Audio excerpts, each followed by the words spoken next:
네, 안녕하세요. 서울온안과 장인범입니다. 인공눈물, 왜 안과에서 처방받으라고 하느냐? 건조증 때문에 인공눈물 사용하시는 분들 많이 계실 텐데요. 그냥 약국 가서도 살 수 있는데, 안과에서 처방받는 것과 어떻게 다른지, 그리고 왜 안과 가서 처방받으면 좋은지 한번 살펴보도록 하겠습니다.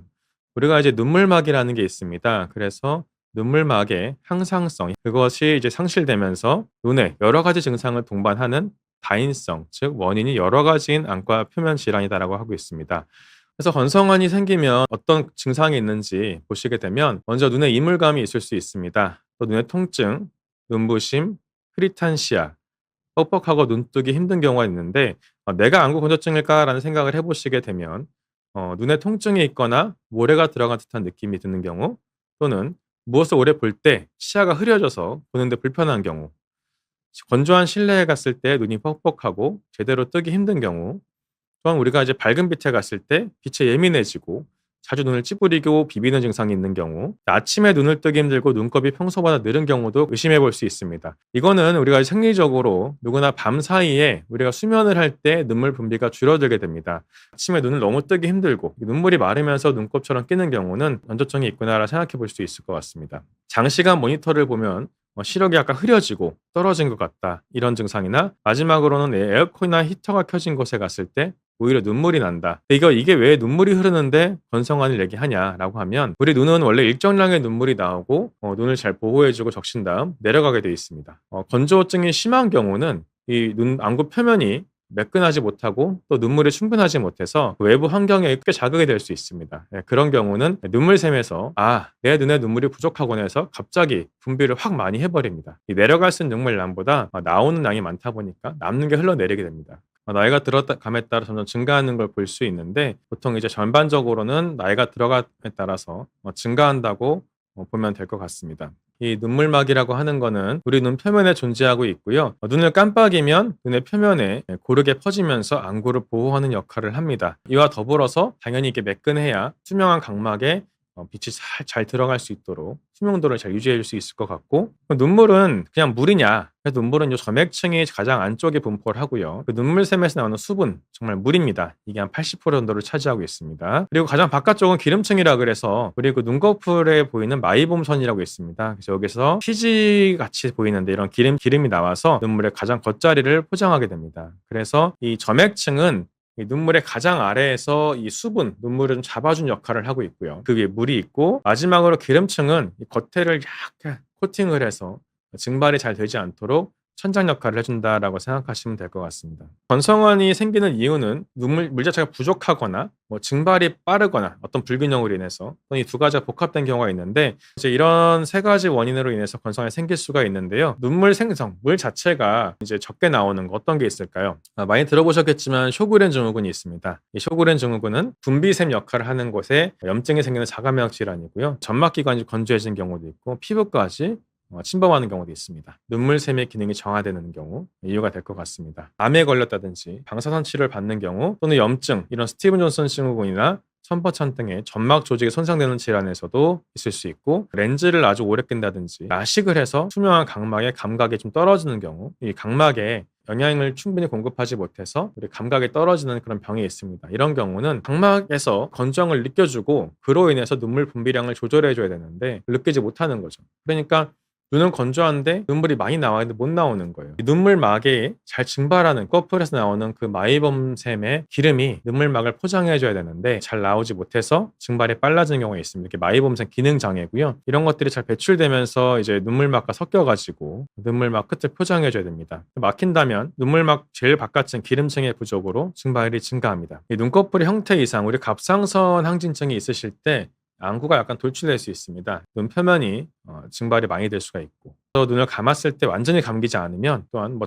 자는 동안 이렇게 눈 깜빡임이 많이 줄고 해서 눈물막 증발도 많이 있을 수 있습니다. 그리고 눈 깜빡임에 감소되는 것도 증발이 많이 되고요. 알레르기 결막은 오래 앓았다든지 비타민 A가 결핍되는 경우, 녹내장 안약, 일회용으로 쓰는 안약들은 보존제가 없습니다. 그렇지만 이 병으로 한 달만 쓰고 버리세요 하는 이 병으로 쓰시는 분들은 보존제가 들어있습니다. 이런 경우는 장기간 사용하게 되면 이 보존제로 인해서 안구 표면이 좀 불규칙해지면서 증발이 잘 될 수 있습니다. 그리고 이제 렌즈 오래 착용하시는 분들 많은데요. 이 눈물막의 기름층이 얇아지고 성분이 변해서 증발이 증가할 수가 있고 렌즈를 끼게 되면 이 소프트 렌즈는 그 자체가 눈물을 좀 흡수를 합니다. 렌즈를 끼고 있기 때문에 이 대기 중의 산소와 각막의 접촉을 차단해가지고 건조증을 유발하게 됩니다. 여드름 치료제인 이소트레티노인 그리고 아토피 피부염, 건선 등의 어떤 전신 질환도 눈물막 증가에 영향을 줄 수 있습니다. 가장 밖에 이 지방층을 치료하는 방법이 있고요. 그다음에 수분이 적게 나오는 경우는 인공 눈물을 쓰는 것도 도움이 되지만 여러 눈물 분비를 촉진시키는 거, 점액 분비가 부족해서 하는 경우는 여러 가지 안약이 있는데 인공 눈물을 몇 번 써야 되냐 이렇게 물어보시는 분 많이 계시는데 정해진 건 없습니다. 그리고 나의 증상 해소를 위해 쓰시면 될 것 같고요. 건성환의 치료에서 염증 반응이 좀 있습니다. 그래서 이 스테로이드 안약을 아주 약하게 쓰기도 합니다. 그래서 이 염증 반응 억제로 건조증의 악순환을 차단하는 경우 또 쇼그렌 증후군이 있다든지 그냥 건성한 약만 썼는데 호전되지 않으면 스테로이드 안약이 도움이 될 수가 있고요. 하지만 이 스테로이드 안약은 양날의 칼입니다. 세균 감염이 있을 때 그걸 악화시킬 수가 있고 또 드물게는 안압을 상승시킬 수도 있고 아주 장기간 사용했을 때는 백내장 등이 생길 수 있기 때문에 꼭 안과 의사와 상의하시고 정기적인 안압 체크 그리고 안과 진료 보시면서 사용해야 됩니다. 자가혈청 안약이 있습니다. 이게 이제 점액 분비가 잘 안 되거나 할 때 쓰는 건데요. 눈물에 다양한 성장인자가 포함되어 있는데 이 유익한 단백질이 혈장, 우리 피 내에도 있습니다. 그래서 이 혈청 내에 분포하기 때문에 같이 해주는 거고 이 건성환의 치료 중에서 IPL인데요. 눈꺼풀염 아까 말씀드렸죠. 마이범선의 요 구멍 쪽에 잘 막히는 거 요걸 막히면 짜주면 됩니다. 이렇게 짜보면은 면봉으로 좀 눌렀을 때 막 시원하게 나오고 있습니다. 이런 게 이제 결국 마이범선에 기름 정체되던 기름이 나오는 거고요. 이게 너무 반복되고 짜도 나온다라고 하시게 되면 저희가 이제 온찜질 꼭 권해드리고요. 그리고 이제 병원에 오셔가지고 IPL 치료, 레이저 치료를 받는 경우도 있는데 이 레이저 치료 같은 경우는 IPL 레이저가 이 마이범선 입구에서 굳어있는 기름을 배출하는데 굉장히 효과적이고 또 이 눈꺼풀에 존재하는 세균과 기생충을 태워 없앨 수가 있습니다. IPL을 하게 되면은 혈관 내 헤모글로빈을 응고시켜서 이 비정상적인 혈관을 좀 수축시키게 돼서 염증성 사이토카인의 분비도 감소시킬 수 있습니다. 인공눈물뿐만이 아니라 모든 약은 일반 의약품이랑과 전문 의약품이 있습니다. 그래서 일반 의약품 약국에서 그냥 구매를 할 수 있는 거고요. 여기 보시면 포도당을 배합을 해서 눈의 피로 개선 하고 렌즈를 착용할 때 쓸 수 있다. 그리고 하루에 한 번 두세 방울 대여섯 번 쓸 수 있다고 되어 있고요. 주의는 녹내장이 있거나 통증이 심한 경우, 눈곱 등이 분비물이 많은 경우 사용하지 말라는 건데 결국 이제 녹내장이 있으면은 당연히 좋지 않겠고 우리가 눈곱 등이 끼면은 그냥 단순히 건조한 게 아니라 결막염일 수도 있고 다양한 질환이 있을 수 있으니까 안과를 꼭 봐봐라. 그리고 2주간 정도 사용해도 증상이 좋아지지 않는 경우는 진료를 받으세요라고 되어 있습니다. 그래서 이제 이 약이 안 좋다라는 게 아니라 우리가 처방하는 약과는 성분이 다르다라는 걸 알고 계시면 좋고요. 전문 의약품에는 먼저 이제 많이들 알고 계시는 히알루론산 인공눈물 전에 CMC 계열이 있습니다. 그래서 처방전을 받아서 구매하실 수도 있고 이 계열은 일반적으로 사실 수도 있습니다. 처방전 받으면 건강보험 적용이 되고 일반에서는 적용되지 않습니다. 물에 잘 녹는 특징이 있어서 수성층에 작용을 하고 수분을 많이 잡아주는데요.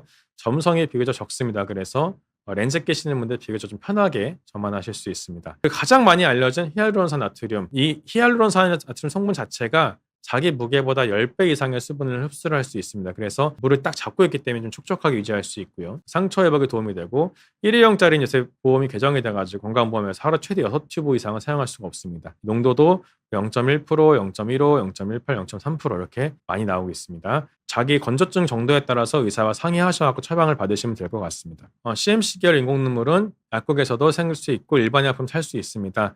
안과에서 방문해서 처방받는 이유는 눈물 생성 부족이라든지 증발가다 이 원인에 따른 치료가 필요한데 우리가 그냥 인공눈물만 쓰는 게 아니라 건조증 치료제, 아까 말씀 여러 가지 성분들, 스테로이드 안약 그리고 먹는 약 만약에 심한 경우는 IPL 레이저 치료까지 하려면 이건 안과 방문해서 정확한 내가 왜 건조한지 이거의 치료 어떻게 되는지를 한번 보는 게 일단 첫 번째로는 필요하니까 안과 진료를 권유를 드립니다. 눈만 보고 건조하네요 가세요 이러는 의사 별로 없을 거예요. 보통 이제 처음 오셨으면은 그냥 잘 보인다 이 말을 믿긴 믿지만 정말 양쪽 시력 각각 어떤지 안압은 괜찮은지 일반적으로 이렇게 한번 살펴보게 됩니다. 그럴 때 백내장, 녹내장, 황반 현상이 많이 진행이 되는데요. 건성환을 진단되고 보다 보니까 그 백내장을 1년 뒤에 이제 백내장이 있었다 했는데 이 백내장 있는 분들이 80% 이상은 한 달 전에 한 달째 내에 진단이 됐고 녹내장도 80%가 한 달 내에 황반면선도 74%가 한 달 내에 진행이 됐습니다. 그리고 건성환을 때문에 병원에 와서 이게 바로 진단이 거의 된 거죠, 한 달 이내면. 그래서 이분들은 병이 한 달 내에 생겼다라는 의미보다도 원래 갖고 계시던 질환이었고 본인께서는 별로 증상을 못 느끼시니까 안과를 안 가셨는데